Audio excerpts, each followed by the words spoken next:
everyone, I'm Glennis and I'm a leader with nEbO. Thank you for joining us for today as I'll be your host. So today, we'll be having our nEbO live session that's happening from now to 9 p.m. And I hope that all of you are excited as I am because tonight, we'll be diving right in to have an honest talk about mental health stigmas.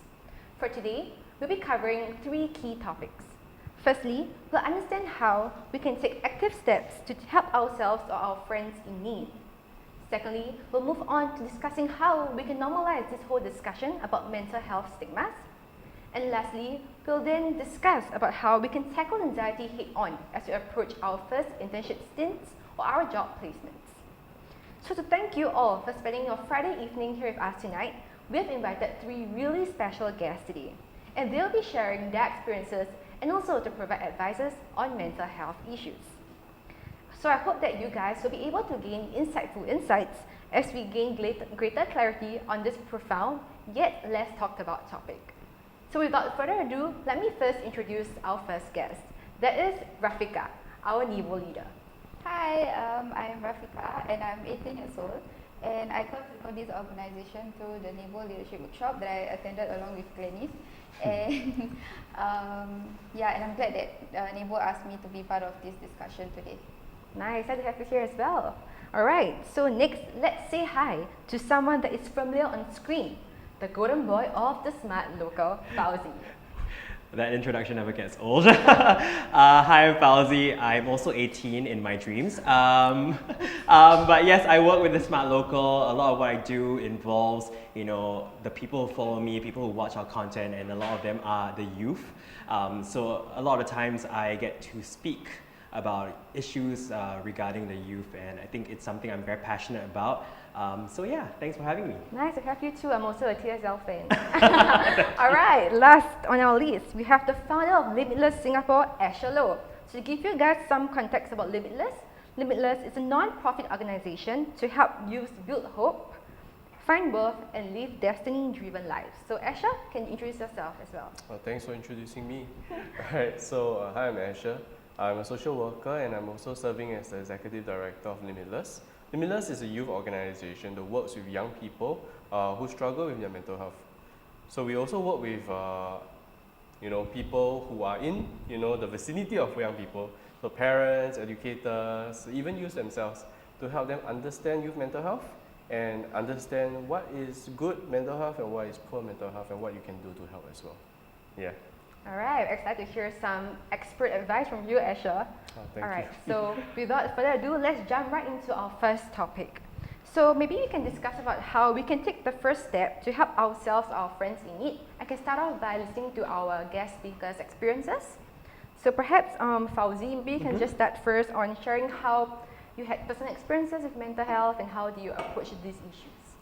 Yeah, I think for me, when I was growing up, I think conversations about mental health weren't a thing, right? People don't talk about it. If you're facing any problems, most of the times parents would advise you to you suck it up, you just get on with your life, and that kind of rings through my life a lot when I was younger. And I think recently, it's only up till recently that I just found out that, maybe in the past I did face some mental health mental health issues that I wasn't personally aware of at that point of time, but only with adulthood and even now with more conversations about mental health that I've become a little bit more aware of the situation and what I'm facing. So that is actually a bit delayed in a sense, right? A bit slow, right, for me, in the sense that I'm already in my 30s and I'm only discovering that I faced all those problems when I was younger only now. Right. So I think one of the things that I'm very happy about is that we're having conversations like these. It's only going to be better for everyone else, yeah. Yeah, that's true. So since you're in your adulthood phase now, maybe you can hear from a different perspective for Rafika. Yeah. Since you're a student yourself, do you face something similar now since Fauzi mentioned that he's not 18 anymore, but for yourself, in my dreams. In my case, I often struggle with anxiety, especially during exam, because I tend to overthink a lot. And I remember even once when I was writing my N-level national exam, I decided to throw up in the middle of the exam, and I was given a bucket. I know, I was given a bucket, and I was literally throwing up as I was writing the paper, and the people around me was watching me grow up. So yeah, that was a really difficult experience for me. And also growing up, like what Fauzis said, we were told to like suck it up and deal with it. And also Singapore is a very it's a pretty stressful environment for me. So yeah, it was difficult for me to open up to a lot of people like immediately. I could only like open up to a close friend. Okay, before we ask for professional advice from Asha, maybe just go back to Fauzi again. Sure. What do you think were reasons that made you not willing to open up or like seek help from others back then when you were facing issues? Good question. Wow, I think it was the fact that, you know, you just kind of brushed it off. You thought like, you know what, it's an interesting quirk of yours. You just, it's unique to you. It's not a big problem. You always kind of downsize or downplay the problems you face because verbalizing it makes it real. And if you don't talk about it or you don't admit it, right, you can like hide it away and it won't become a problem. Or that's what I thought lah. You know what I mean? These kind of things, sometimes it bubbles in your head, but you just wouldn't know. I think if you don't have the resources or the information, your instinct would be to like, okay, I'm very different from other people. Let me just put it away. I don't want to say it out loud because if I say it out loud, I admit it, I'm going to set myself, or rather going to alienate myself from the other people. You know what I mean? Yeah, and as a youth, as a kid, all you wanted to do was basically just fit in, right? I think nobody wants to be like individual who stands out either because of their, you know, mental health issues or anything else. So I think it was difficult lah to talk about it. Right. I guess it's true that we all have this thing called #FOMO, right? We just don't want to miss out. We just want to fit in. So I guess it's just similar for youth like ourselves. Yeah. So how about you, Rafika? Like, do you face something similar as Fauzi, and have you taken any steps to overcome them? Like what I said earlier, like growing up, like a lot of people like just told me to like you know, suck it up. And also in the environment, like within the youth culture itself, right, a lot of them like view others, whenever someone is crying or what in front of others, they say, oh, you are seeking attention, you know. So this kind of things like obviously make me feel like others are judging you. And also like when I was in secondary school, there was like one of my classmates who always like had occasional mental breakdown, and he would start to throw chairs and all, and like I never judged him, but the rest of my classmates were judging him and they were like excluding him and all. So when I'm like witnessing this firsthand, it like makes me not want to open up to others. Yeah, so that was like pretty detrimental for my mental health, like during that phase and all. So yeah, but however I like overcame it, and I like decided to open up to my friend. Like at least one person is like enough for you to like go on. Important to have a great pillar of support around you, right? Yeah. How about Asha? Do you hear all of these similar stories when you meet your clients? Or what were the typical problems that they face, and how do you actually advise them to take the next step forward? I think that's very real. You know, all the things that were shared. I come from Fauzis era, right? So, you know, when I was a youth, if I had shared, you know, I struggled with my own mental health issues when I was younger. I never told anyone. I only seek help when I was in my 20s, right? So you know, it was because, you know, if I had told my friends would ostracize me, right? But if I tell them I'm going through some nonsense, right, they would stand by me as long as I'm not saying the word like I feel that I'm depressed, right? You know, so I think right now this generation is different, right? So the younger generation, like, you know, the younger Gen Z, the Gen Zs and younger millennials, right? You know, they are a little bit more aware about mental health issues, and they're very much more supportive, right? But yet, right, you know, stigma still remains, right? The world is not just made up of Gen Zs and millennials, right? And one thing that we do notice, or rather a few things that we do notice, right, that do stop people from seeking help, you know, include things like stigma, right? What's stigma? I walk to the counselor's office, people know. Right? People see me walking there. Why are you walking there? Right? Do you do something wrong? Oh, right? Cannot be, right? Or is there something wrong with you?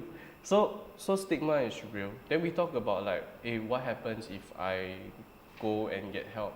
Will it stay on my record? Right? You know, will I be able to get this particular job in the future? By the way, right?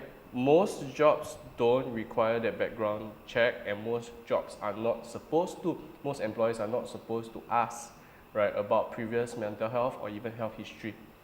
Yeah, so usually only the jobs that require you to bear arms, or whereby you're doing a very high risk job, like your doctor or nurse, right, will ask those questions as well, right? But aside from the point, right, I think that's still very real. Insurance is another thing. Yeah. You know, then we think about like, then where do I go to for help? Right. So if I have heard that my classmate went to the school counselor and school counselor was not good, or pauto that classmate, right? Which is a very common thing, right? Yeah. So my classmate went to the school counselor, then suddenly the entire level knows that he has depression. Right. So then I'm not going to go to a counselor, and school counselor equals to all counselor, right? So I think that's a very real thing as well, right? So then, you know, we talk about poor experiences, but beyond that, sometimes when I mentioned that the world is not made up of millennials and Gen Zs, right, who have a better understanding or grew up with a better understanding of mental health issues, then, you know, we talk about gatekeeping, because there are many organizations, there are many spaces out there that if you are a young person, right, you need your parents' consent. So then, who's going to consent? What happens if the parent is part of my problem, right? What happens if my parent is abusive, right? Or my parent is not what we call psychologically minded, don't understand mental health issues. Yeah, then, you know, it becomes very difficult. And very much linked to this issue is also the issue of cost. So I'm a secondary school student, right? Where am I going to find that, like, you know, that amount of money to go and seek treatment on my own? And I don't want to go to school counselor. I don't want to go to this place. I don't go to that place. This place will call my parents, right? That place require my parents to sign consent form, right? Finally found a private space, right? So okay lah, go private, right? Private will cost me all my whole month's like worth of, like, you know, of pocket money. So essentially, I'm not able to get that help that I need. So it does take young people a long time to seek help. If I'm not wrong, the recent research, not very recent already lah, shows that it takes about 6 years before somebody seeks help. And you know, the last couple of years, our organization as well as partner organizations have been asking, you know, youths like, hey, how many of you will actually go and seek help, right? And it varies between 1/3 to 2/3 of young people say that they will never seek help, right? Because of these few reasons. Yeah. Right. So how would you advise all these people to actually take the first step? Because with all these limitations, the whole fear of getting called out, getting ostracized, how do you usually convince people to go ahead and take the first step and not to be afraid of being judged? I think really know your friends, know the people around you, right? You can always test the water and say like, hey, I got this friend. So you know, you can always try that. But I think most of us know who the friend is, right? That one friend who we can reach out to. I think most of us already know our friends well enough, or you know, if your parents, you know your parents well enough, right, then good lah, right? Then you get to go and reach out. But if you don't, then you can always test the water. Yeah, but there are organizations like Limitless out there, right? I can name a few: SAMH, Limitless, Clarity, right? That provide the services, right? That you know, and provide that support for you if you do feel like you need professional help. Right, chat is another one, by the way. Yeah, so don't be afraid to reach out, because sometimes by the time you reach out, it becomes very difficult for us to face day-to-day life already. Yeah. So the earlier you get it, you know, earlier you get help, I would say the better it is actually. Yeah. Alright, thanks Asha for this. So I think to wrap up our first topic, we understand that it's normal to feel like you might feel ostracized or judged, to feel like, oh, I don't want to talk about mental health, but do not worry, because you can always turn to your friends, or maybe just one friend that you can trust. So just let all you know that it's okay to feel like that and like you're not alone. You can always turn to organizations like Limitless or Chat. Right. Alright, so moving on to our second topic, we can now move on to understanding how we can normalize mental health discussions with the people around you. So I think this ties nicely to it. So just like what Fauzi and Rafika said earlier, right, on how they feel the whole notion of being judged and fear of being ostracized, I was just wondering what were factors that led you, Rafika, to like open to your friend, remember? Because you said you turned to your friend. So what eventually was that trigger that moved you towards starting a friend with internship? Okay, so I'm the type that I love to keep things to myself until like I reach to the tip of the iceberg. So yeah, it's like pretty difficult for me to like open up to people unless if I really trust the person. Then for a long time I didn't really have like the kind of person that would really like be there for me and listen to whatever I had to say. But like when I actually found out like I had actually had a friend that cared about me, that's when I decided to open up to her because she also started opening up to me. So it goes both ways. Like we can heal each other. It's not only about yourself, you see. Like we can, like there are other people also going through with like mental health issues, and they don't come forward. So like when you are talking about it to others, they also like can relate to you and all. So that's how I opened up to my friend. Yeah. Right, it's nice to hear that you decided to take that courage. Yeah. How about yourself, Fauzi? I know you mentioned that in the younger days you didn't really want to talk about it. Only when you reach like adulthood, then you realize that you want to talk about it, right? Or like face it. So what was that trigger again that led you to that? I think because, right, I don't think that it was a significant point where I realized like, hey, I can start talking about it. I think it's because we are starting to have a lot of these conversations, and because of what I do, I have become sort of been given rather a position of, you know, influence. Like, I don't want to call myself an influencer, but you know, I have some sort of influence there, and it's very important for me to start talking about these kind of issues because most of the times it is just kind of being able to bring up something I faced or something I have experienced that out there someone might be like, hey, I actually really relate to your story and I also go through the same thing. And sometimes it's not really just me sharing, it's also because I'm hearing other people share that they have also faced the same kind of situation as me. It's kind of healing for me as well, where I can realize that I'm not that different, you know what I mean? So yeah, I guess in a way, social media, you know, some things can be very bad about social media. We love social media, but some things are not necessarily the most positive. But there's also that completely other side where social media can be a very positive experience, especially when you're able to share things with people who are, or reach out to a larger audience. Yeah. Right. So I can see that from both Rafika's and Fauzi's stories. Like vulnerability kind of connects you with others because it makes you relate and connect with them as well, right? Yeah, but just one quick question for a follow-up. Yes. Given that you have a huge influence, like have you ever wondered if people, like by letting people know about what you're facing or by sharing this so openly that might backfire and like people will view you in a negative light and stuff like that? Good question. Maybe last time, yes. Maybe there was always that fear that what if my life doesn't appear as perfect as it seems on social media, right? But then when I realized people don't really care for perfection. I think a lot of the people who follow me, they tend to follow me because I'm very genuine and very authentic, and that's really part of what I am and who I am. And an extension of that, right, is starting to share about my personal struggles and sharing with the larger audience. So nowadays, I don't really think about it. And in fact, I think because I'm older, right, I don't feel like there is a sense of like someone's going to ostracize me. You know what I mean? Nowadays, I feel like, you know what, the more I share, I think the better people can respect me for sharing and being able to share.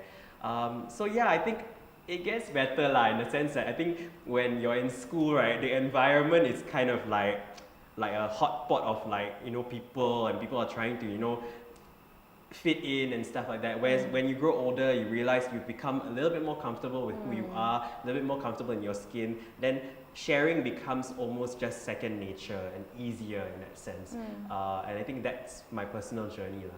That's nice to hear that Fauzi has found himself. Yes. Yeah, I think this is something that many people strive to be also, finding yourself and knowing who you are deep down. So, but I guess many people at this point in their life might not have found themselves or are still struggling to find themselves. So maybe Asha, from your point of view as an expert, do you have any advices out there for the youth, or perhaps speaking to the youth that you have spoken to, like any of them were facing issues about not daring to speak up or like not taking the first step? And how do you usually approach these kind of issues? I think really it goes beyond finding ourselves, right? We understand that youths do need to find themselves. It's part of teenage years, right? It's about building identity. And if you come out without an identity built, right, you basically are an empty shell yourself, right? But I think it goes beyond that. Really, it boils back down to like, who do you trust? Right? Who do you trust enough? You know, do you feel like you're being surrounded by the right people? I think that's important. You know, because ultimately at the end of the day, right, we talk about Rafika's experience, right? How many of us actually have that friend? So I'm not sure. yeah, I don't think many. right? I don't know, I mean, man. it took me so long to like actually Yeah. open up to a trusted friend, so I don't know about other people's experience. Yeah. It's difficult. And I completely agree, you know, it takes us a long time to reach out, right? Because it's very often not a question of this is happening to me, but it's a question of what's wrong with me, Oh. right? And when it becomes a question of what's wrong with me, it becomes a very personal question, right? I'm starting to show my, you know, expose my weaknesses in front of people who may use them against me, or who may, you know, make me feel invalidated. Yeah, so really I would say that, you know, look for people that you're comfortable with, look for people that you trust. It might be a teacher, it might be a friend, it might be, you know, your pastor, right? It might be your parent, right? It might be someone, you know, that's nearby. But look for that person who you know you trust, who you know, right, will have the highest chance of responding to you in a positive manner, lah. Right? When we think about it, right, the reality is that, you know, medication doesn't heal, right? Medication helps, you know, helps us deal with the condition until we can get through it, right? Very often medication works best when it's coupled with therapy. But what's so special about therapy? Therapy is, you know, you're talking to someone who's trained to talk to you, lah. Right? I mean, I went to school to learn how to talk to people, right? so you know, essentially, you know, if I was to put it into that, you know, that perspective, healing happens in relationships, right? And we talk about healing happening, the possibility of healing happening in any relationship, right?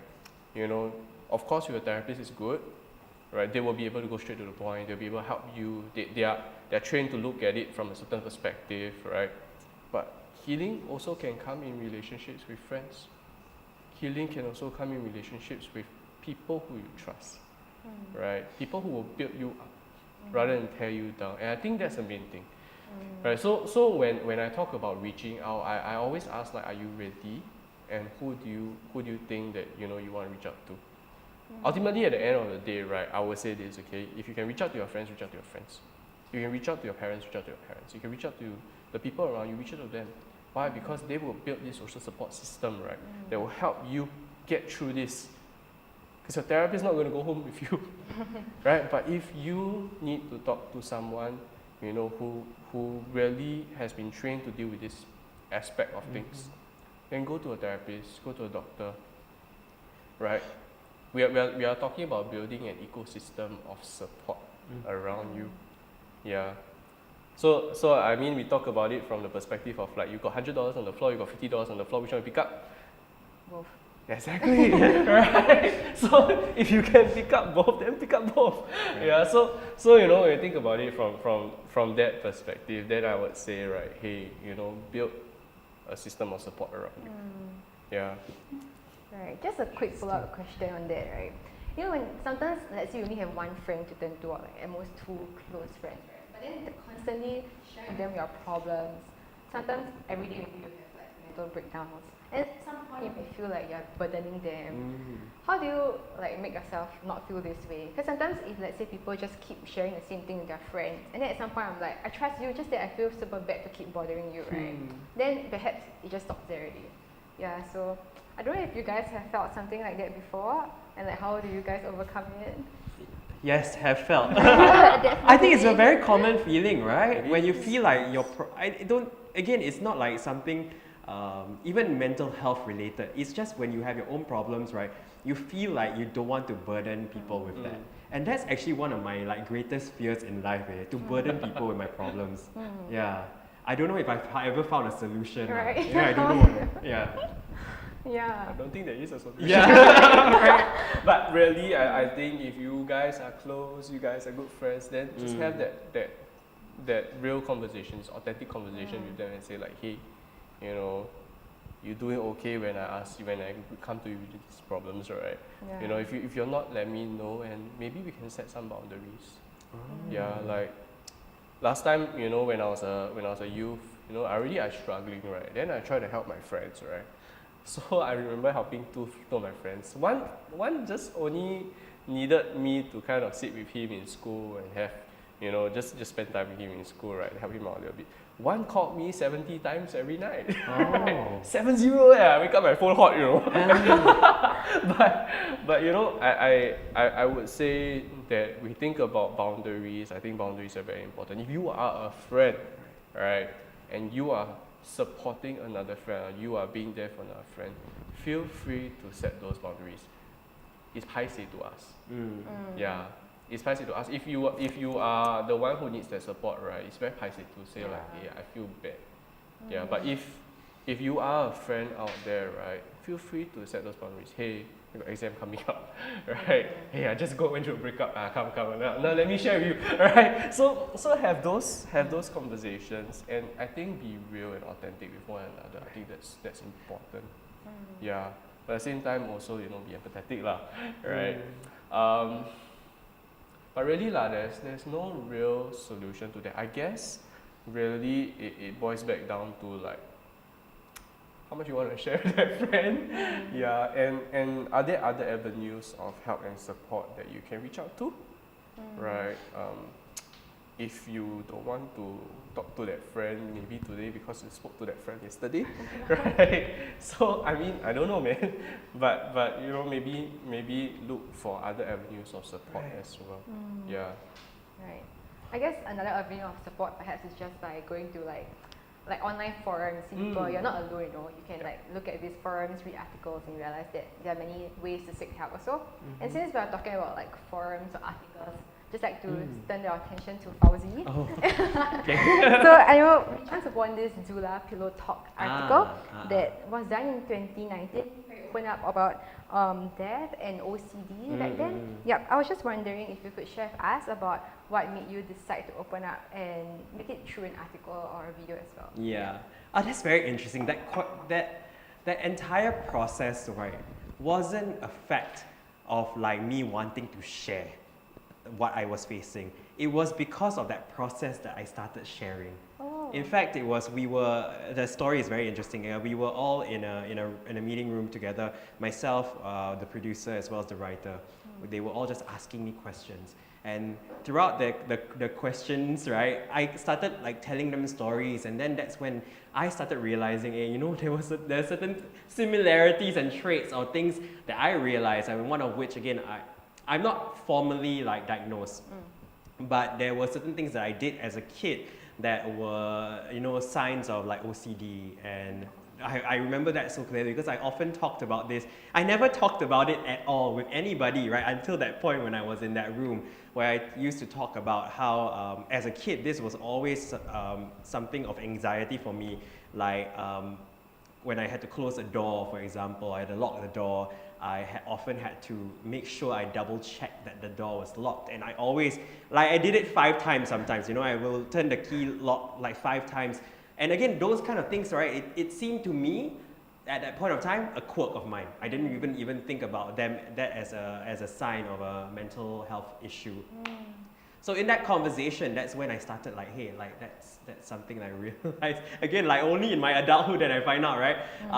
And it was hard because I also then had to think about like, did I know where that stemmed from, right? Was it any issues that I had with my parents at that point of time?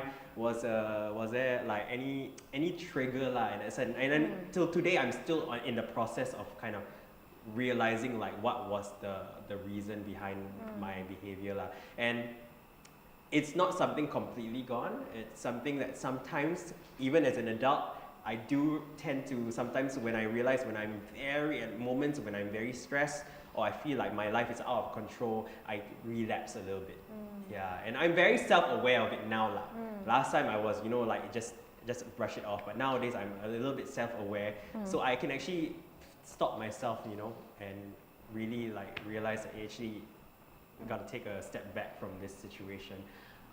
Yeah, so it was very organic in the way that it was brought up and why I shared. And the reason I think that I was very comfortable with at the end of the day, I get to decide whether I want the video or article to be out. But at the end of the day, I think what I saw and I spoke with the people I was working with, that there is a larger purpose in sharing that, right? And there are a lot of people who, since those pieces of article, the videos came out, have had so many people reach out to me and say like, hey, I go through the exact same thing.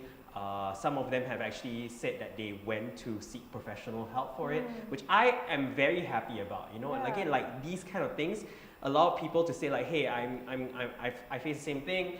I'm going to go and seek professional help, which to me, like, wow, I did something good lah, even though it's just basically me narrating my life story, right? Yeah. So I think that's amazing, yeah. Wow. Yeah. Indeed, vulnerability leads to connection. Yeah, I mean, I cannot agree more. Right. Yeah. Interesting. All right, so now I think we covered about your sharing about the article and also how Asha shared about reaching out to your friends. But just perhaps we can zoom more into youth and like schooling. So perhaps for Rafika, I might be better able to answer this question about, for instance, in school, sometimes again, like what Asha said, we feel like paiseh to go to the counselor because they might tell my friends about it, right? How about yourself? Like, do you face something similar, or like do you have friends who face something similar in school where they do not dare to go to the counselor, as that is perhaps the only source of avenue to turn to then? Yeah, I think it's totally true that people find it like very ashamed about going to see the counselor and all. However, in my case, I opened up to a friend, and she was the one who asked me to brought me to the counselor because she was talking to the counselor. So yeah, that's how I kind of got through my issue. But I mean, personally, when I was going to see the counselor, so I also felt a bit like weird because like people was okay. So every time during counselling session, it's like before lesson starts. So when lesson starts, they will bring you to class. So the counselor is like following you. So the whole class will be staring at you, right, when the counselor brings you to class. So that felt a bit weird. It was like kind of paiseh, it's true. Kind of paiseh. But after they bring you to class, like do you feel like, do you still go ahead to go for more sessions with the counselor, or do you just? I mean, why yourself? not? Like it helped me, so I'm just gonna go for it. Like I think at that point I just like couldn't care anymore about like what other people had to say. That's true. How you're feeling matters more than what people think about you, right? Yeah. Makes sense. Okay. All right. So maybe now we can shift gears to talk about something more specific here about internships and perhaps our first jobs. So I think our last topic today is more about internship anxiety or like first jobs anxiety. So maybe Rafika then, since you're a student, have you done any like internships before? And do you feel any forms of anxiety back then when you took on your first internship? I've never really done any internship before, but I've like been to, I mean in my previous like part-time work, it was a bit nerve-wracking for me, because I was working as an admin and then most of them were like older than me. So stepping into that kind of environment really was a bit anxious, like anxiety kept like hitting me, because all of them are like more well-educated and like all of them knew better. So yeah, but however I took like corrective measures to like go and find out how to do the work and all, but there was still like slight criticism here and there, but those kind of criticism really made me a bit anxious, but I still went and figured out and how to get things done. Yeah. Right. Maybe Asha, like do you have any clients who face something similar as well? Perhaps like even at work, like perhaps adults who just started work, since like full-time job may have higher impact than let's say internship with like a 3 months or 6 months duration. Actually, I think we get more clients who struggle in their internships, but a lot of them already were struggling beforehand. Yeah. So I think it's real, right? You're going to a new place, you're transitioning. right? You're adjusting to a new space, and adjustment is never easy. You know, you have a lot of people you want to kind of like prove wrong. You know, you wanna feel like, you know, you're not useless, right? You know, I remember going through that when I not in internship, right? I remember going through that when I went to NS. Yeah, and I think really that's real. You wanna shine. I think that's a normal Singaporean thing to do, right? Not all of us, some of us, right? But at the same time, internship jitters also are real, right? First job jitters are also real. Like what to expect? I don't know, right? So these are all adjustment issues. Yeah. I think really, you know, the main thing about like talking about internship is what are your expectations going into it. You know, if you had no expectations going into it, then I would suggest having a conversation with your teachers, right? To ask them maybe about what previous students have gone through. Yeah, so that's very important as well, because that will help you kind of mellow your expectations.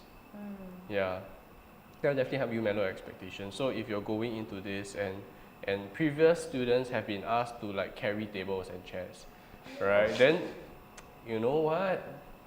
Kind of cut your heart, like set your heart for that lah, right? And just be prepared because you're intern, what? Right. So, but if you know you go in with high expectations and you are starting to think like, wow, I'm going to make a difference in this organization and all that, right? And you end up being told that all you're going to do is serve coffee, right? That's real as well, because there are some companies that will do that. Yeah. So I think really, you know, one of the things that we want to kind of manage going to internships is our expectations, our expectations, right? The other thing is this: if you are already like struggling with things like anxiety and all that already, yeah, have a chat with your school if possible. I think that's the only thing you can do lah, to be honest lah, right? You cannot just say don't do internship, right? Then cannot graduate. So, you know, have a chat with your school and let them know. I think that's important. Yeah, because we take interns as well, and we know there are certain interns that come in, you know, with past history of like mental health issues, and we are completely okay. Yeah, then we will tell them like, okay, you know what, so what are some things that we can do to help them? Yeah, I think that's important. Although I know that not every organization does that, but your school will also be in a good position to say like, oh, okay, maybe we don't send you to this company then, right? Maybe we'll send you to another place. Not every school will do that, but I guess your best hope is to talk to your school lah, right? So number one, I would say like manage expectations. Yeah, because sometimes really expectations, you have too many expectations, or you don't have expectations, right? Then you get very rude awakening. Yeah. And then, you know, when you think about like, you know, being really nervous and you know, your school, the people in your school, the supervisors will have a better idea about the environment, you know, that you're going into.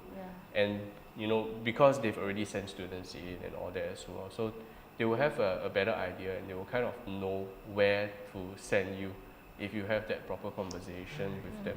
I won't say proper conversation, have that conversation with them, right? I know it takes a lot of courage to have that conversation, but, you know, that one conversation can help you a lot. Yeah. That's what I think, right? Right. So you advise them to speak to their schools to perhaps so that they are able to be placed at a place that's suitable for them. Right? Yeah. Right. Or even better, you know, some people they find out they seek out their own internships. Yeah.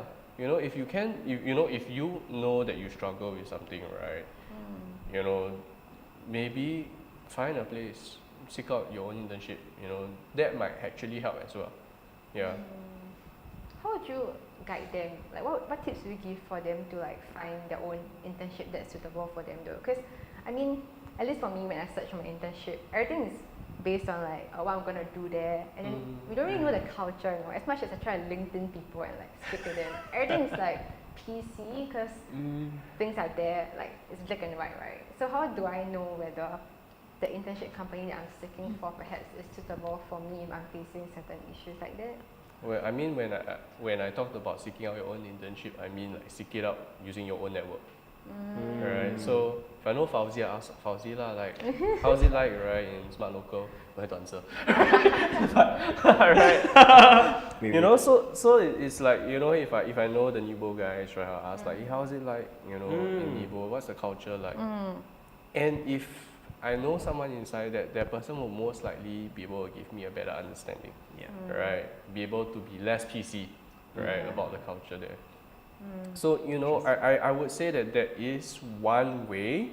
That's not the only way, right? I think that's not accessible for everybody, right? But if that is accessible for you, right, then why not? Yeah. So now I once again I'm talking about youths who already have a history, right, of mental health issues, right? But if you don't have a history of mental health issues, then, you know, just enjoy your internship lah, right? Just go in, have the right expectations. Sometimes have no expectations, right? Or expect yourself to do things that normal staff will not do. Right? I think that's the reality of internship, okay? Right? So if you're a youth out there and you're going into internship season, right, expect to do things that normal staff will not do. Right? When I was an intern, I took out the trash. Right, in my place. Yeah, right. So it's just internship, right? And that's the reality of it. Yeah. So you know, I'm not gonna say that you won't get those experiences. I'm not gonna say you won't get a chance to do like amazing things, because there are some internships that are amazing, right? But mellow your expectations lah, right? Mellow your expectations, and of course, if things go south, there's always a way to talk to your school. Yeah. Alright, so again, knowing who you should always turn to. Yeah. Yeah, but since just now you asked Fauzi, how's the Smart Local? I'm actually curious to know how is the Smart Local. And Fauzi, I know you've been in Smart Local for really long, and you probably have a lot of like interns under you, or like people that you manage. So can you just share with us like what are the initiatives that TSL has, or how do you usually manage your interns who might be facing similar issues? Right. Well, I started as an intern in TSL, so even I had that anxiety with that. And yeah, I also had to clean trash. I also had to do it, but I didn't think of it as a problem, and I thought it was like me contributing to something, right? And I think if you have a good mindset and a framework of why you're doing the internship, I think you breeze through the internship. Yeah, absolutely. I mean, internships are like part and parcel of what we do, right? A lot of people come in, and yeah, it's so important that you know what we do and how fast-paced the industry is, right? I can tell you this, no day is the same. Every intern is going to like probably work a lot of things at one time, and that's just the nature of the business. So it is important that you do find out, like, okay, get to know the peers. Over 7 years, I've been in TSL for 7 years. Over so many years, I've met so many different interns. You know, there were some who have had positive experiences, some who have had negative experiences. Reach out to these people, find out about how the situation is. On the other hand, about me, right? How do I deal with interns? Deal with interns. I mean, even like today, I had to interview with people, and every time, and I interview people so often, right? And how do I find people who are, you know, ready to take on an internship? I'm personally, this is my personal style. I am more of a mentor. I think a lot of the times I do work with one intern or at most two at a time. So I do get more personal time with them. And it's a lot similar with the rest of the TSL. Like we always have a mentor who's there to help you, guide you along the way.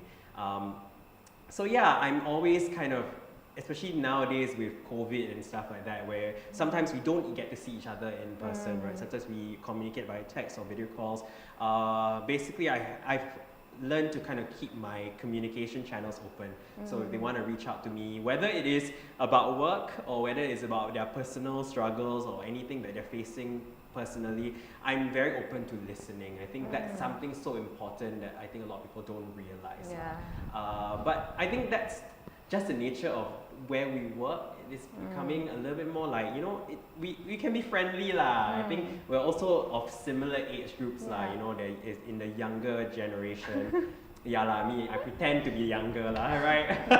Young at heart. Yes, exactly that. So you know, you know their struggles, you know what they're going through. Because I also was once an intern, so I know how they're feeling, how they are struggling with work. So it is kind of me, from that experience, I've learned how to, you know, be that person to be like, hey, yeah, went through that, then I can better relate to what they are going through, right? So I'm a mentor lah. And I'm very fortunate actually. In fact, this is so funny that you asked about like the initiatives we've had. Yeah. We've had courses, in fact, for all the supervisors in TSL on how to deal with interns or employees who have mental issues or have come up with mental issues. And in fact, all the case studies were actually real case studies from fellow colleagues who decided to share.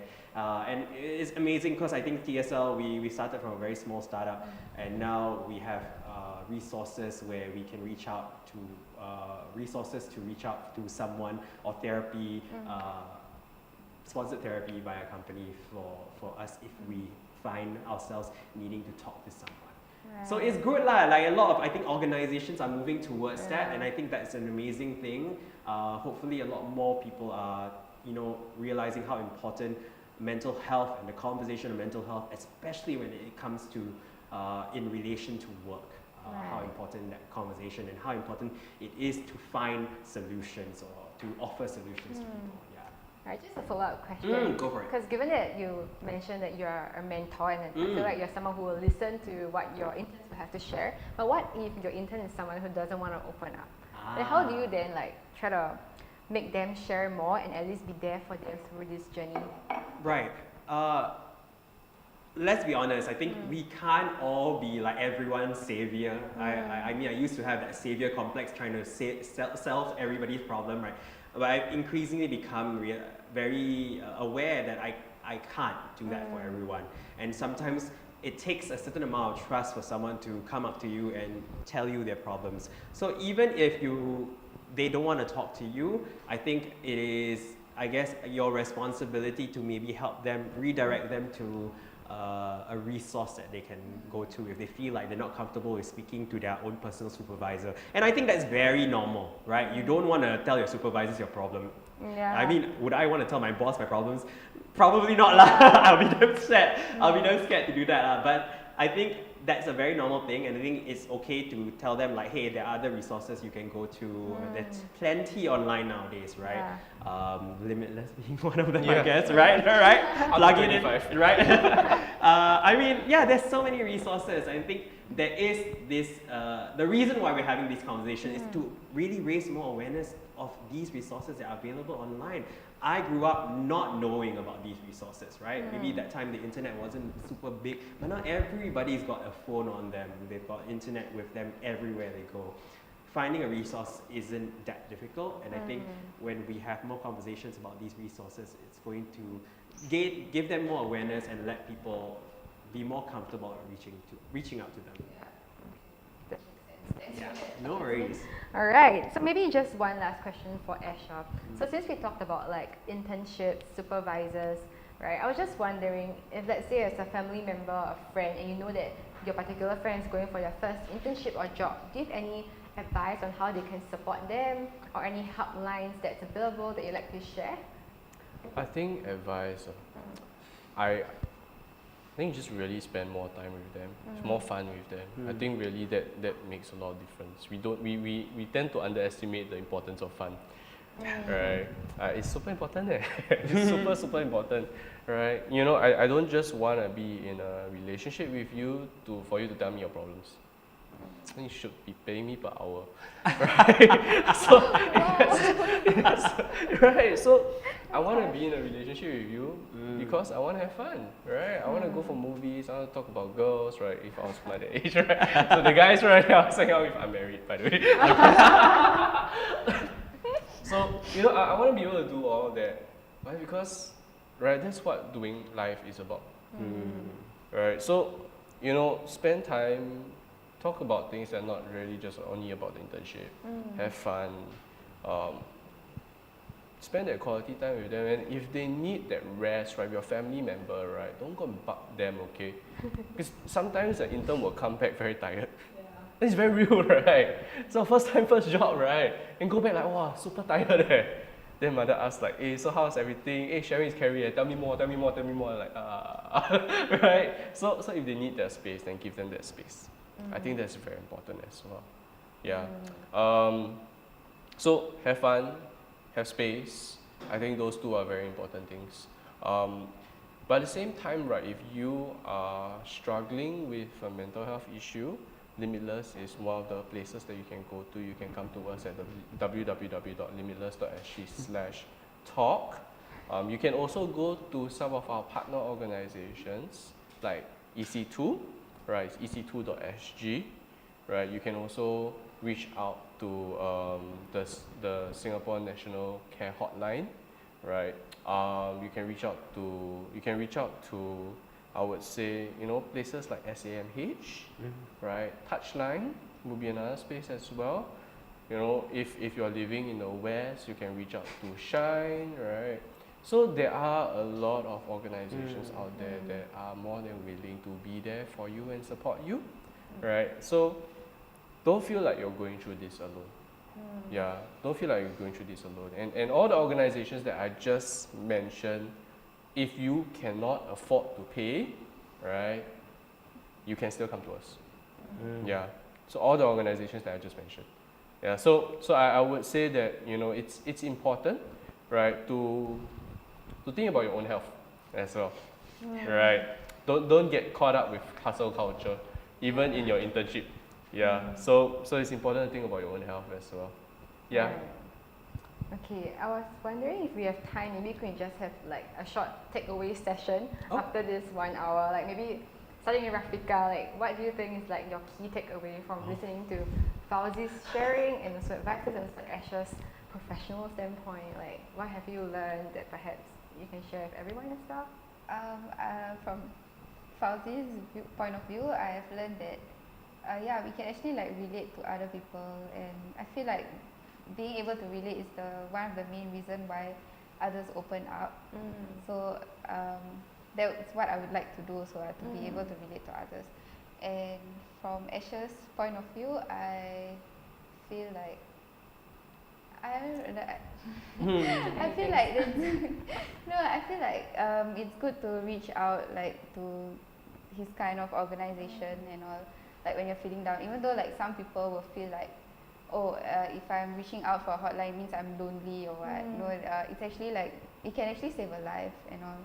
So I think that's important. Right, nice. How about yourself, Fauzi? Like, there's something short that you have taken away from this? Yeah, for sure. In fact, I think the conversation today has been great. I think we are always focusing about, how do we reach out if we have any problems. Actually, one of the key things that Asha was talking about is how can we help someone who's reached out to us, And I think that is, to me, something I really learned about like boundaries and stuff like that. That is something, even till today, I didn't realize how important it is to have a boundary when you're speaking to friends. Sometimes even in just as recent as yesterday, someone texted me in the middle of the night saying that she needed to talk to someone. And I was like, hey, like, it's relatable, but it's the kind of things that it doesn't register with you until someone brings it up right in front of you and you have that conversation. I realize, oh wow, yeah. So I think one of the things that I am still learning how to be better is how to be a better friend or a better support to someone who needs help. Yeah, and I think it's an ongoing journey lah. It's never a journey that you can stop learning about. Yeah. Nice to share. Asha, I know you have met many clients and have many takeaways, but perhaps after today's session, is there anything that you want to like share with the audiences? Share to the audiences. I was preparing my takeaway. Sorry. I shortened my sentence. Share your takeaways to the audiences. That's right. I mean, okay, to be fair, really, I was just thinking about how TSL works, right? And Fauzi was sharing that there was a training. Right, that went on with your team as well for all the supervisors. I think that's awesome, right? And I think there's power that comes when you guys are the ones that also bring up your own experiences. That I've had this intern, I've had this staff, and all that, right?